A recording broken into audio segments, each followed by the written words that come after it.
দুলাভাইকে কথা বলতে না দিলে তো দুলাভাই যাবে গিয়া যায়। আমরা মনে আছে এই যে নির্বাচনের সময় যখন এসেছিলাম তখন আমি বক্তব্যে বলেছিলাম যে বিএনপি সরকার গঠন করতে পারলে আমরা কৃষক ভাইদেরকে কৃষি কার্ড প্রদান করব। আপনারা নিশ্চয়ই সংবাদপত্রে দেখেন যে আমরা কিন্তু এর কাজ শুরু করেছি টাঙ্গাইল থেকে। গত মাসের 14 তারিখে আমি কৃষক কার্ডের এই উদ্বোধনীটা করেছি। তারপরে এখন ধীরে ধীরে সারা বাংলাদেশের কৃষক ভাইদেরকে আমরা কৃষক কার্ড পৌঁছে দিব। এই কৃষক কার্ডের মাধ্যমে অনেকগুলো সুবিধা আমরা কৃষক ভাইদেরকে দিব। তাদেরকে ঋণের সুবিধা দিব, তাদেরকে সার বীজ কীটনাশকের সুবিধা আমরা সরকার থেকে সরাসরি দিতে পারবো।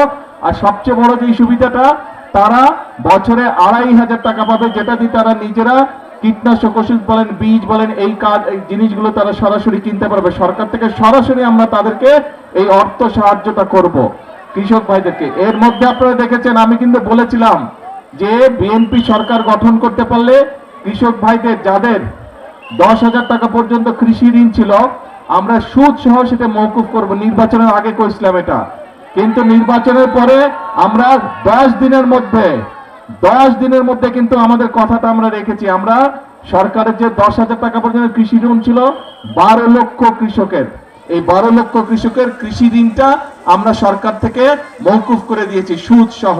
কাজেই আমরা চাই এই দেশের কৃষক ভাইরা ভালো থাকুক, আমরা চাই গ্রামের মানুষরা ভালো থাকুক, গ্রাম সহ সব মানুষই ভালো থাকুক। কিন্তু যেহেতু বাংলাদেশের অধিকাংশ মানুষ গ্রামে বসবাস করে, মেজরিটি মানুষ গ্রামে বসবাস করে, এই জন্য এই মেজরিটি মানুষ যাতে দেশে ভালো থাকতে পারে সেটি হচ্ছে আমাদের লক্ষ্য, সেটি হচ্ছে আমাদের উদ্দেশ্য। সেই জন্য প্রিয় ভাই বোনেরা, আমরা বলেছিলাম যে আমরা খাল খনন শুরু করব। দেখেন আজকে এই এলাকা আমরা এই বাসুয়া খাল খননের মাধ্যমে, পুনর্খননের মাধ্যমে খাল খননের কাজ শুরু করলাম। এর মধ্যে দেশের অনেকগুলো জায়গায় প্রায় 60টার মতন জেলায় এর মধ্যে খাল খনন শুরু হয়ে গেছে। এই খাল খনন এবারই শেষ হবে না, এটা প্রায় 40 কিলোমিটার, তার মধ্যে 23 কিলোমিটার খাল আমরা পুনর্খনন করব। এবং এই 23 কিলোমিটার খাল পূরণ করতে আমাদের 2টো শুকনো মৌসুম লাগবে। এই এখন শুরু হলো, কিন্তু এখন তো বর্ষা শুরু হয়ে গেছে, এবছর তো আর শেষ হবে না, কিন্তু এই বছর নভেম্বর থেকে আবার আমরা খাল খনন শুরু করব শুকনা মৌসুমটা শুরু হলে। এবং ইনশাল্লাহ আগামী বছর আমরা চেষ্টা করব এই 23 কিলোমিটার খাল সম্পূর্ণভাবে আমরা পুনর্খনন করতে। তার ফলে দুই পাশে যেরকম মানুষগুলো কৃষক ভাইরা পানির সুবিধা পাবে, একইভাবে এলাকার মানুষরা পানির সুবিধা পাবে। এবং শুধু খাল খনন না, এই খালের পাশ দিয়ে দুই পাশে 23 কিলোমিটার দুই পাশ দিয়ে খালের দুই পাশে আমরা প্রায় 50,000 গাছ আমরা বৃক্ষরোপণ করব। আমরা যেই বৃক্ষরোপণ করলে খালটাকে ধরে রাখতে পারবে, এলাকার মানুষেরও বসার জায়গা হবে গাছের তলায়। এবং আমরা চেষ্টা করব সেখানে বিভিন্ন ফলাদি গাছও রোপণ করতে, যাতে করে এলাকার মানুষ ফল ফলাদি খেতে পারে। কি ভাই আছেন নাকি এই কাজে? ঠিক। এখন এই যে যেই কাজগুলো আমরা করব, এই কাজগুলো করলে উপকার হবে কার? এলাকার মানুষের উপকার হবে। কাজ ঠিক আছে তাহলে? ঠিক আছে, তাহলে আজকে আর কথা বলবো না, বৃষ্টি হচ্ছে আকাশে, সবাই ভিজে যাবে। কি ও এখানে, আচ্ছা এইদিকে, এই যে এখন দেখা যায়।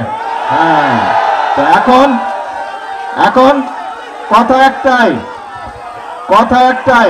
আমরা বহু আন্দোলন সংগ্রাম করেছি। এখন দেশে আপনাদের নির্বাচিত সরকার বা আপনাদের নির্বাচিত একটি সরকার গঠিত হয়েছে। এই নির্বাচিত সরকারের কাজ হচ্ছে আস্তে আস্তে, স্লোগান দিলে কথা শুনতে পাবো না তো, আস্তে আস্তে এক মিনিট একটু চুপ করতে হবে।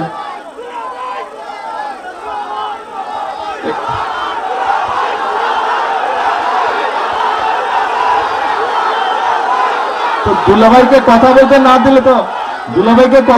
দিলে তো দুলাভাই যাবে গিয়া যায়। আমি কথা বলবো না, যাব? আচ্ছা তাহলে চুপ করতে হবে, কথা বলতে হলে চুপ করতে হবে। আমি কথা বলি তাহলে শ্বশুর বাড়ির লোকজনকে শুনতে হবে কথা, ঠিক আছে? আচ্ছা ঠিক আছে। তো এখন বাংলাদেশের মানুষ এমন একটি সরকারকে 12 তারিখে নির্বাচনে ভোট দিয়ে সরকার গঠন করেছে, যেই সরকার জনগণের জন্য কাজ করবে। কারণ আমাদের একমাত্র জবাবদিহিতা হচ্ছে এই দেশের মানুষের কাছে, এই দেশের জনগণের কাছে।